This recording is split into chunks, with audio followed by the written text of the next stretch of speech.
살아 역사하신 하나님께서 여러분들에게 말씀으로 찾아와 주실 줄 믿습니다. 저기 지하철 타고 가면 계명대학이 나오는데요, 계명대학 꼭대기에 가면 아담스 채플이 있습니다. 거기 가면 볼 게 있어요. 이 파이프 오르간이 있습니다. 이 음악의 핵심 악기죠. 음악의 핵심 악기가 파이프 오르간인데요, 지금은 이게 이제 전기로 바람을 넣어주는 것 같아요. 근데 19세기, 18세기는요, 사람이 악기 속으로 들어갔습니다. 사람이 악기 속으로 들어가서 귀족 부인이나 귀한 집 안의 딸이 연주를 하면 대부분 흑인 노예들이지요.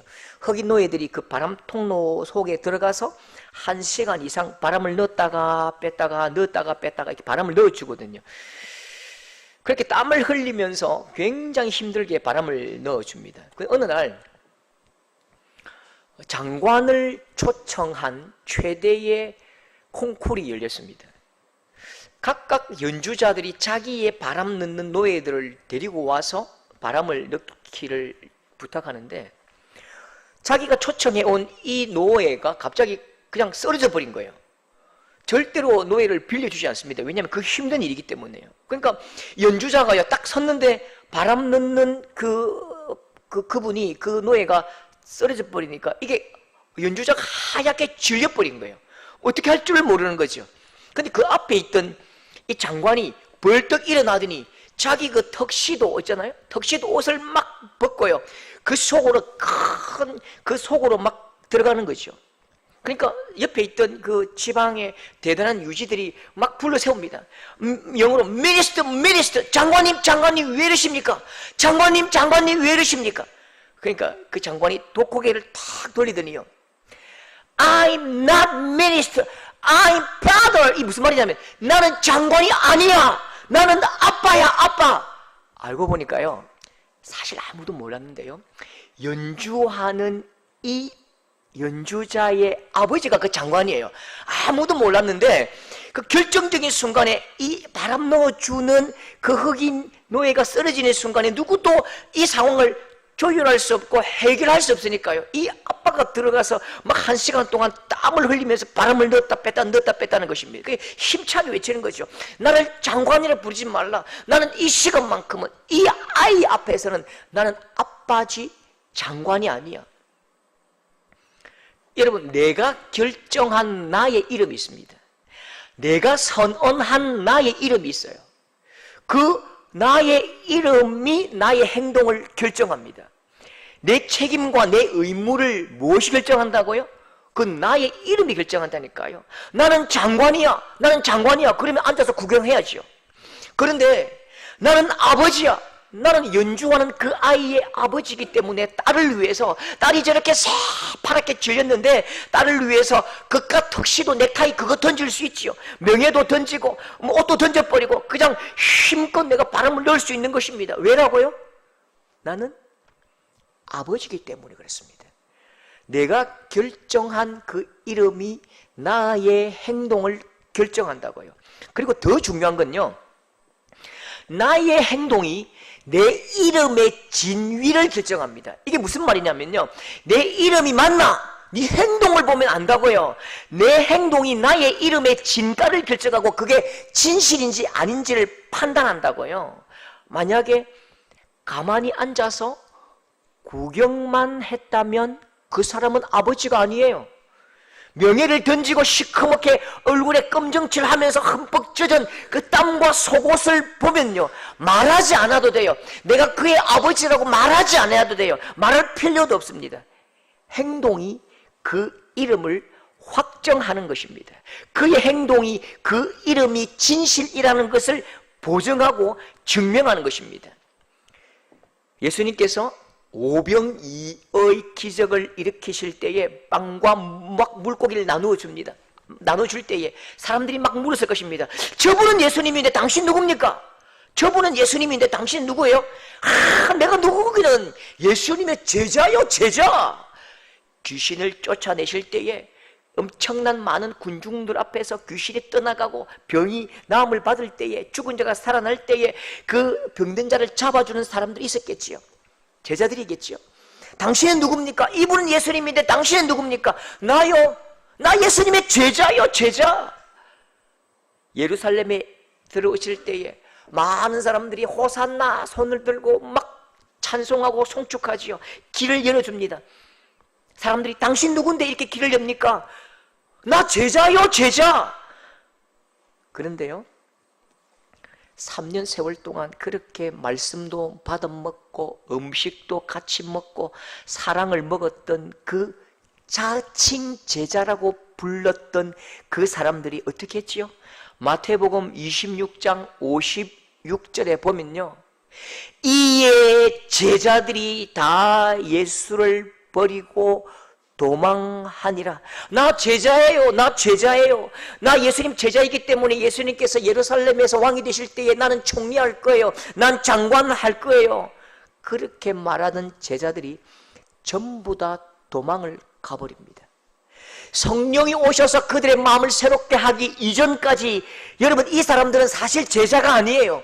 그들은 제자라고 떠벌렸지만 사실은 이 사람들은요, 그냥 예수님을 따르는 사람이겠지요. 예수님의 지지자겠지요. 예수님의 팬이지만 나는 예수님의 제자요 천만의 말씀, 그건 거짓말입니다. 이들은 예수님의 제자가 아니었습니다. 그런데요, 참 희한한 한 사람을 오늘 소개합니다. 마태복음 27장 57절에는요 아리마대 부자 요셉이래요. 자기가 부자래요. 마가복음 15장 43절에는 존경받는 공회원이래요. 누가복음 23장 50절 공회의원으로 선하고 의로운 사람이래요. 요한복음 19장 38절에는요 아리마대 사람 요셉은 예수의 제자이나 유대인이 두려워 그것을 숨기더니, 자, 이 사람 요셉의 이름이 뭐라고요? 부자래요. 존경받는 사람이래요. 선한 사람, 의로운 사람. 그러나 당신 예수님의 제자요라고 물으니까 아니 난 아닙니다. 입으로는 아니라고 시인했다고요. 왜요? 유대인이 두려웠습니다. 그러니까 나는 부자예요. 나는 존경받는 사람이에요. 나는 의로운 사람이에요. 나는 선한 사람이에요. 그러나 겁이 많은 사람이에요. 아직은 명예와 권력이 소중했던 사람이에요. 그게 내 이름입니다. 내 정체라고요. 그럼 당신 예수님 제자 아니에요? 예, 나 예수님 제자 아직 멀었어요. 그렇게 그 입술로는 예수님의 제자가 아니라고 말했다니까요. 왜요? 유대인이 너무 두려운 거예요.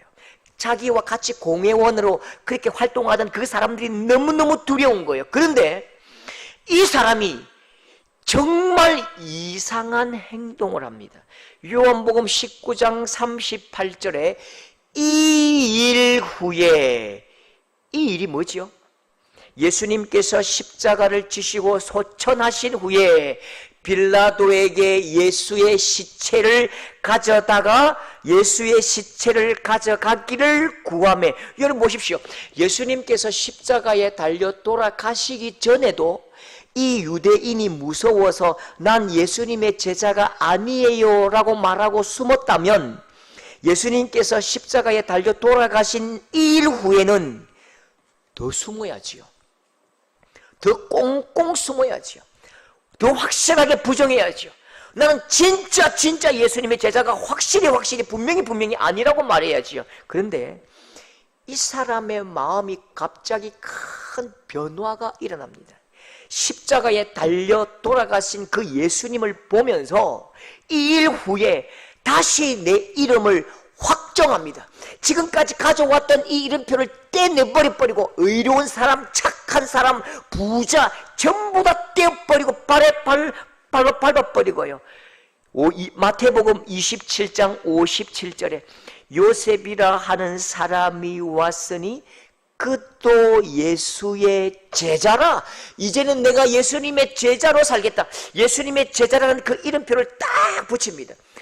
여러분, 왜 제자를 둡니까?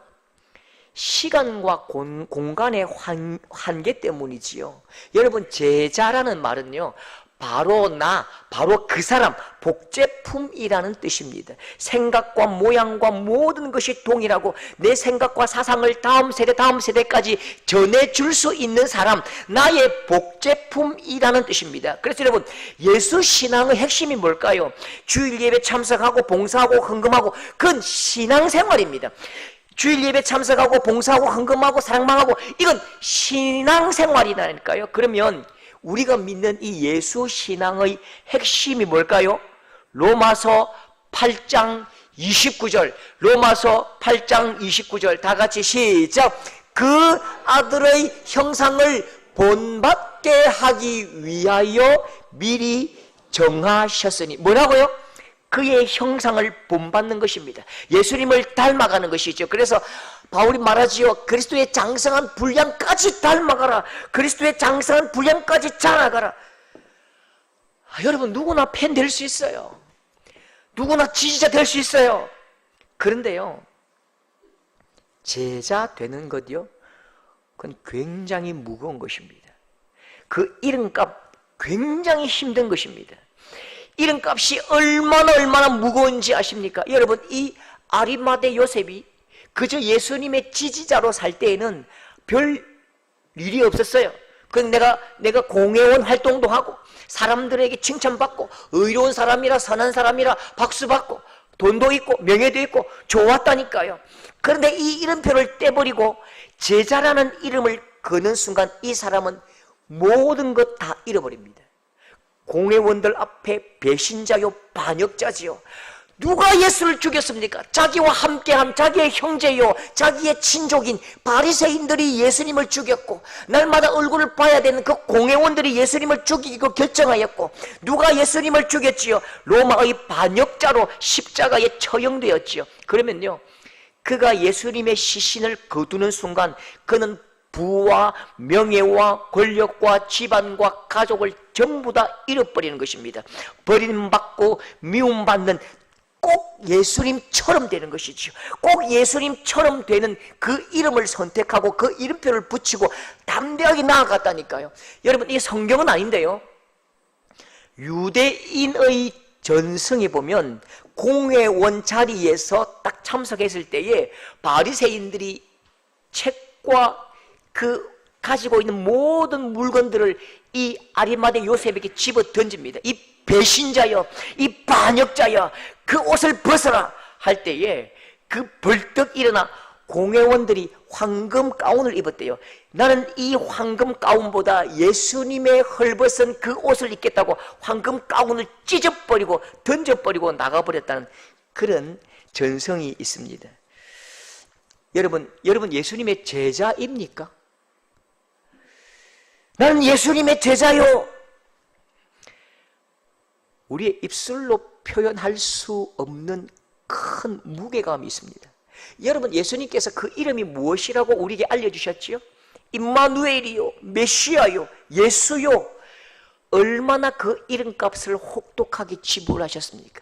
예수님께서 그 이름값을 혹독하게 지불하시고 십자가에 달려 돌아가시고 3년 동안 미움받으시고 천시받으시고 잠을 주무시지 못하시고 굶주리시고 헛간에 주무시고 돌을 베개 삼아 주무시고 그렇게 우리를 위해 죽어주셨습니다. 그 이름값을 똑똑히 지불하셨다니까요. 여러분, 예수님의 제자입니까? 여러분, 정말로 예수님의 제자 되기를 소망하십니까? 그저 입으로 말하는 것이 아니라 목숨 걸고 말해야 하는 것입니다. 여러분, 오늘 많은 제자들이, 예수님을 따랐던 3년간 얻어먹고 받아먹었던 많은 제자들이 결정적인 순간에 나는 제자요 제자요 그 입으로 떠벌렸던 그 사람들이 결정적인 순간에 그 제자됨을 뜯어버리고 나는 지지자였습니다. 나는 그저 따르는 자였습니다. 그렇게 헌신짝처럼 버리고 도망가 버렸지요. 그들은 제자가 아닌 것입니다. 여러분, 제자가 되기를 축복합니다. 온 마음으로 목숨 걸고 온 행동으로 말하십시오.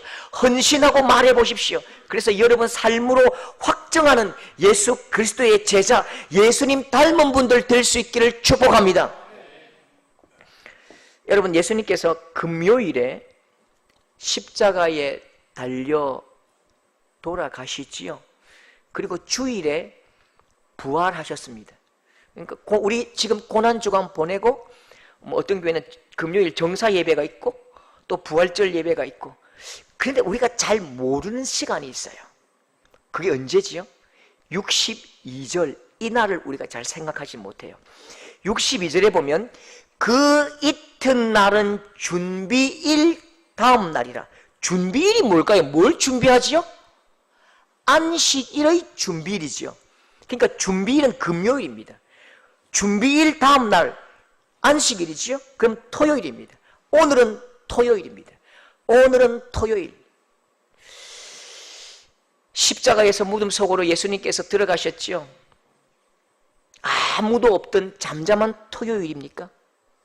아무 일도 일어나지 않고 그저 그냥 항복했던, 두 손 들고 항복했던 잠잠한 토요일입니까? 아니면 부활 하루 전 폭풍 전야 같은 토요일입니까? 그렇지 않습니다. 영적 전쟁에 잠잠한 날은 없는 거예요. 사탄이 얼마나 부지런한지요. 두루다니며 삼킬 자를 찾나니, 사탄은 부지런히 두루다니며 삼킬 자를 찾지요. 여러분, 이 토요일요, 치열한 토요일입니다. 또 다른 전쟁, 또 다른 포화 속으로 융단 폭격이 벌어지는데요, 62절부터 66절 제가 한번 요약해서 읽어보겠습니다.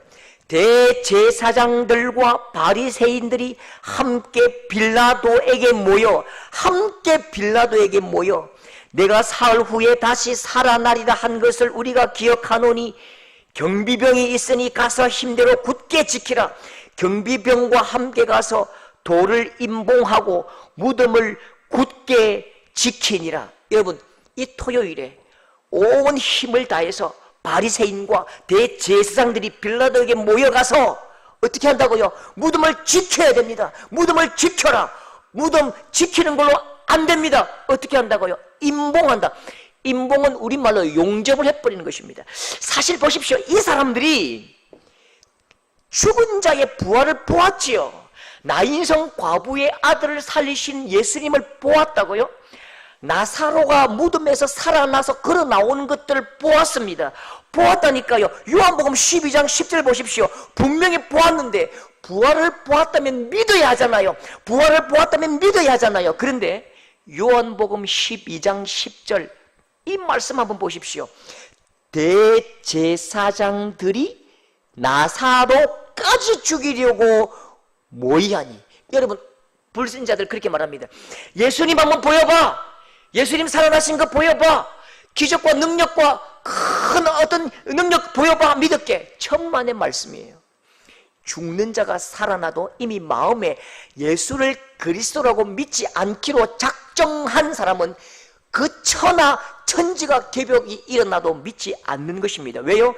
그 마음에 예수님을 구주로 믿지 않기로 결정했기 때문입니다. 증거가 없어서 아닙니다. 그 마음에 나는 예수는 내 왕이 아니라고 결정했기 때문에 어떤 증거를 들이대도 그들은 믿지 않을 것입니다. 나사로가 죽은 자 가운데서 살아났고 나인성 과부가 죽은 자 가운데서 일어났지만 그들은 절대로 믿지 않기로 결정을 했고 또 모든 사람들에게도 이 부활을 알려주지 않기로 결정을 했다고요. 그래서 여러분, 밖에서 용접을 하는 이유가 뭐예요? 밖에서 용접을 하는 이유가 뭐예요? 밖에 있는 사람 못 들어오게 하려면 창만 하나 쥐면 된다고요. 그리고 제자들이 이미 그 몇 명 앞에서도 도망갔는데 로마의 군병과 그 엄청난 군대를 뚫고 시체를 훔치려고 온다고요. 천만의 말씀입니다. 여러분, 이 사람들은 아는 거예요. 틀림없이 뭔가 일어난다고요. 틀림없이 뭔가 일어난다. 예수님 부활할 수도 있는데, 그런데 부활한다 할지라도 이 사람들은 그 부활하신 예수님을 무덤 밖으로 꺼내줄 마음이 없는 거예요. 부활한다면 어떻게 하라고요? 무덤 속에서 절대로 나오지 말고 거기서 굶어 죽어버려라. 우리는 절대로 부활한 예수 그리스도를 인정할 수 없다고 이야기하는 거지요. 여러분, 토요일에 어떤 일이 벌어졌다고요? 부활을 막으려는 엄청난 시도가 벌어졌다니까요. 절대로 예수는 부활하면 안 되는, 절대로 예수는 부활하면 안 되는 엄청난 사단의 악한 계획이 실현되고 실천되는 것입니다. 무덤 문이 열려도, 부활하셔도 무덤 문이 못 열려서 못 나오고요. 정치 권력과 이 모든 문화가 예수 신앙을 폐쇄해버렸고 제자들은 다 도망을 가고 숨어있고 희망도 없고 사람들은 예수 제자를 잡아 죽이려고 그냥 막 혈안이 되어 있고 희망과 소망이 하나도 없는 그 절망의 날 토요일입니다. 여러분 어쩌면요 오늘 우리가 이 토요일을 사는 것 같습니다. 영화를 한번 보십시오. TV를 한번 보십시오. 아니 우리가 뭘 그래 잘못했는데요. 우리가 뭘 그래 잘못했는데요. 온 정권과 권력과 모든 종교가 마치 예수 신앙 지우려고 똘똘 뭉친 것 같습니다. 온 세상과 문화와 권력이 예수 신앙을 미워하고 예수 믿는 것 그 사람들 증오하고요. 예수님 안 계시다고 그렇게 확정하고 깊은 침묵 속으로 우리를 몰아가는 것입니다. 우리도 그래요. 예수 믿기는 믿는데요. 아무리 기도해도 예수님은 응답하지 않으시는 것 같고 어제 아픈 곳이 오늘 또 아프고 내 상황과 내 직장과 내 사업은 여전히 힘들고 너무너무 삶이 무겁고 힘들고 우리의 신앙이 무기력해져가고 교회도 무너져가는 이 모습 마치 우리가 오늘 이 토요일을 사는 것 같습니다. 절대로 예수님은 부활하지 못할 것 같은 엄청난 어둠 속에 우리가 지금 밀려와 있다니까요. 그런데 걱정하지 마십시오. 조금만 참아보십시오. 6시간만 아니 9시간만 참아보십시오. 사람의 손길이 부활의 주님의 발을 막을 수가 없는 것입니다. 죽음의 깊은 토요일이 부활의 새벽을 밀어낼 수 없는 것입니다. 부활의 태양은 곧 뜰 것입니다. 곧 부활의 날이 올 것입니다. 여러분 힘내십시오. 오늘 힘드시지요? 오늘 조금 무겁지요? 너무너무 고통스럽지요? 힘내십시오. 예수 그리스도의 부활, 그 부활 속에 우리에게는 절대 희망이 있는 하나님의 사람들임을 믿으실 수 있기를 축복합니다. 어떤 어려움에도 극복하고 이겨내고 곧 이 토요일이 지나면 부활의 날이 올 것이다. 예수 그리스도께서 승리하시고 죽음과 사망의 권세를 발로 밟으시고 성천하신 그 능력의 시간이 올 것이다. 이 놀라운 사실을 믿고 오늘도 내일도 이 부활의 기쁨을 마음껏 가슴에 품고 능력 있게 이 어둠의 토요일을 살아나가는 우리 복된 성도들 될 수 있기를 축복합니다.